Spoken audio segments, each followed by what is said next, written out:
Au départ, elle se plaignait du fait que son homme n'est pas à la maison. Et quand il a le temps, il le passe avec son ami en balade. Et tu sais, qui dit en balade dit... Il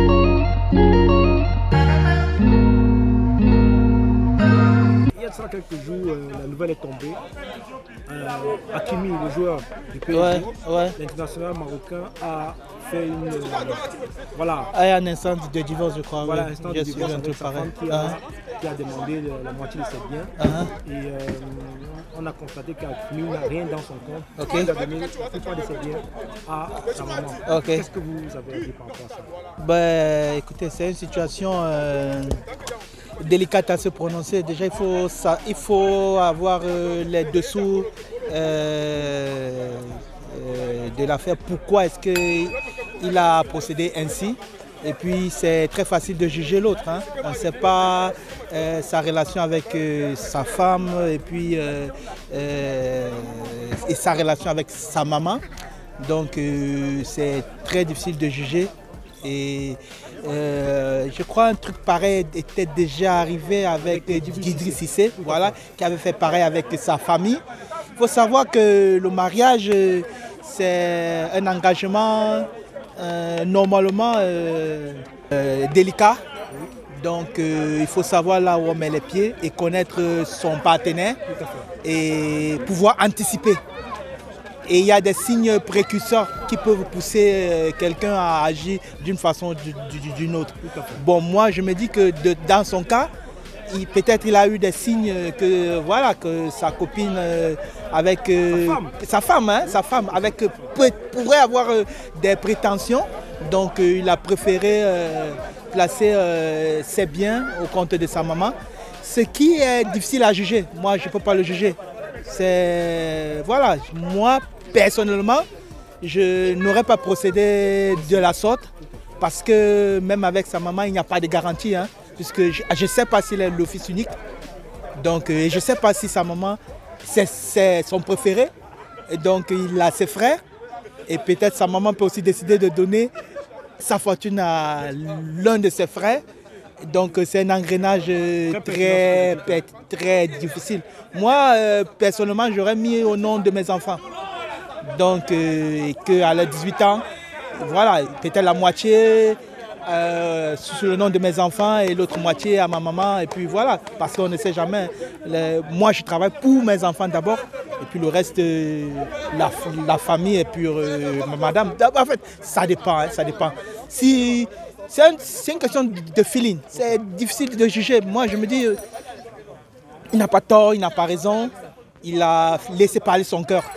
Et puis son cœur, et puis aussi la raison, voilà, le cœur et la raison. Parce qu'on est dans un monde où on ne sait pas si le partenaire amène juste le cœur ou la raison qui va avec. Donc c'est très délicat de se prononcer. Dit oui ou non, il a bien fait, il a mal fait. Il a agi voilà, selon les informations et la partenaire qu'il a. Donc on fait par rapport à une partenaire. Peut-être avec notre partenaire, peut-être avec Marocaine, peut-être il n'aurait pas procédé de la sorte. Je ne veux pas dire qu'il est... on ne sait jamais. Peut-être avec notre partenaire, même espagnol ou autre, on ne sait jamais. Donc on décide par rapport à la partenaire. Donc son épouse, peut-être l'a poussé à agir de la sorte. Donc voilà. Merci. Je vous en prie. Merci. Pour ma part, je trouve que déjà ce que la femme a demandé, moi je trouve que c'était trop. Donc il fallait peut-être qu'elle soit un peu plus compréhensive par rapport à cette situation. Peut-être essayer d'écouter le monsieur, mais je trouve qu'Hakimi a fait un très bon geste. Pour ma part, je trouve que c'était une bonne chose. Et tu sais, on a beaucoup de footballeurs qui se sont trouvés vraiment dans cette situation. Ils ont perdu beaucoup d'argent. Et tu vas jouer au football, faire ce genre de métier, c'est pas facile, mon frère, c'est pas facile. C'est tellement beaucoup de sacrifices. Et tu vois, et quand quelqu'un vient se présenter devant comme ça et prend toute ta richesse, surtout vu l'âge de différence qu'il y a entre ce monsieur et cette dame, vraiment, en fait, c'était trop demandé de sa part, pour ma part. Et je trouve que c'était un bon chef de monsieur. Hakimi, c'est un cas vraiment particulier parce que On a vécu cette expérience précédemment avec Djibril Cissé, qui nous ont ouvert les yeux, mais comme le monde n'était pas assez médiatisé à ce moment-là, les gens n'en avaient pas encore une réelle idée de ce qu'il s'agit. Alors le cas Hakimi, c'est un cas vraiment particulier parce qu'aujourd'hui les réseaux sociaux sont ouverts. Tu te rends compte que même en anglais, en français, et tout le monde est concerné. Alors c'est un cas vraiment particulier dans le sens où il est marié avec une femme un peu plus âgée que lui qui voit la date d'expiration arriver et qui joue d'une manchette. Elle fait une manchette quoi.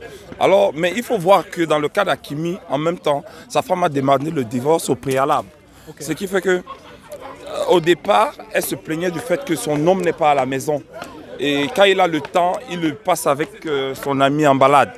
Et tu sais, qui dit en balade dit s'amuser quelque part. Donc, elle en avait marre. Et cette histoire de viol est venue, comme dirais-je, couronner son divorce. Donc, je pense que c'est 50-50 dans cette histoire. Mais le fait qu'elle veuille la moitié de ses biens, c'est un peu comme si elle avait juste les yeux pour ça. Alors, je ne voudrais pas m'exprimer là-dessus parce que j'en ai pas une grosse expérience. Mais je pense qu'ils devraient s'asseoir les deux et voir les choses sur un autre angle. Ça, c'est mon avis. Merci. Wow. Personnellement, sur le cas de Achraf Hakimi, j'ai eu interviewé pas mal de personnes et on sait de constater que la plupart des hommes sont d'accord avec ce que Hakimi a fait. Même si j'ai rencontré quelques personnes qui me disaient qu'ils n'étaient pas d'accord, que le mariage c'est fait pour, voilà, que si jamais il y a divorce demain, si vous avez eu des enfants, il est censé partager les biens. Moi personnellement, qu'est-ce que je pense? Je pense que si Achraf Hakimi a pensé un seul instant à faire ceci, c'est juste parce que une femme lui a montré quelques signes précurseurs qui ont fait en sorte qu'il se penche à ce sujet et qu'il pense à peut-être, voilà, pourquoi pas mettre tous ses biens au nom de sa maman. Parce que, disons-nous la vérité, quand tu es avec une femme, comme elle t'observe, c'est comme ça que toi aussi tu l'observes.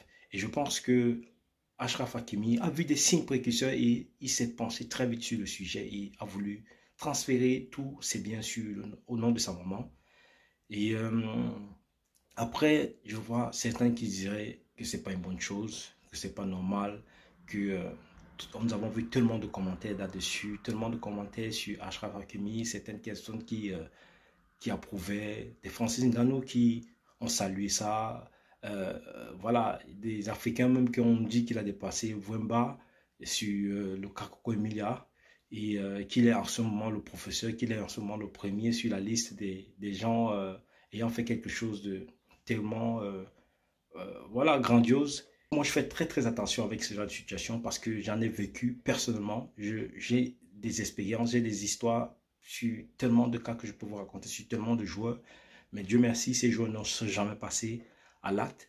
Et du coup, c'est pour ça que vous avez vu, leur nom n'a jamais été cité. Mais vous savez, vous voyez par le comportement de la fille qu'elle cherche que ça. Et moi, je me rappelle encore un de mes amis, il me disait souvent que Bercy, si ce n'y avait pas le cas de...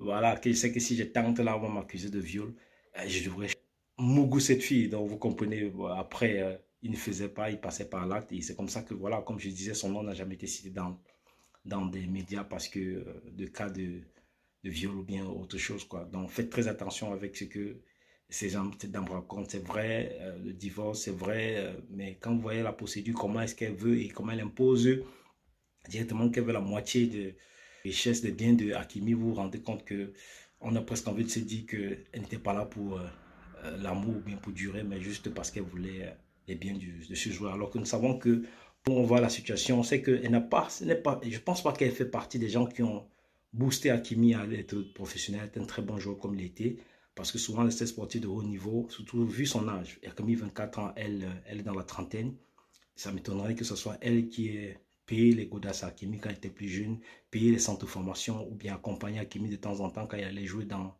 des terrains où il n'avait pas encore les moyens. Donc du coup, force est de constater qu'elle est là elle était là juste pour les biens d'Hakimi et rien d'autre. Dommage à elle et j'ai pas envie de dire force à Hakimi parce que c'est que certaines personnes approuvent, d'autres personnes non. Et chacun est libre de porter son jugement. Et seule la Cour pourra nous dire si ce qu'Hakimi a fait est bon ou mauvais. Merci, c'était Tonnerre Bercy. Ciao, ciao. Qu'est-ce que vous pensez? Dites-moi en commentaire ce que vous pensez de ce cas et n'hésitez pas de vous abonner. Merci.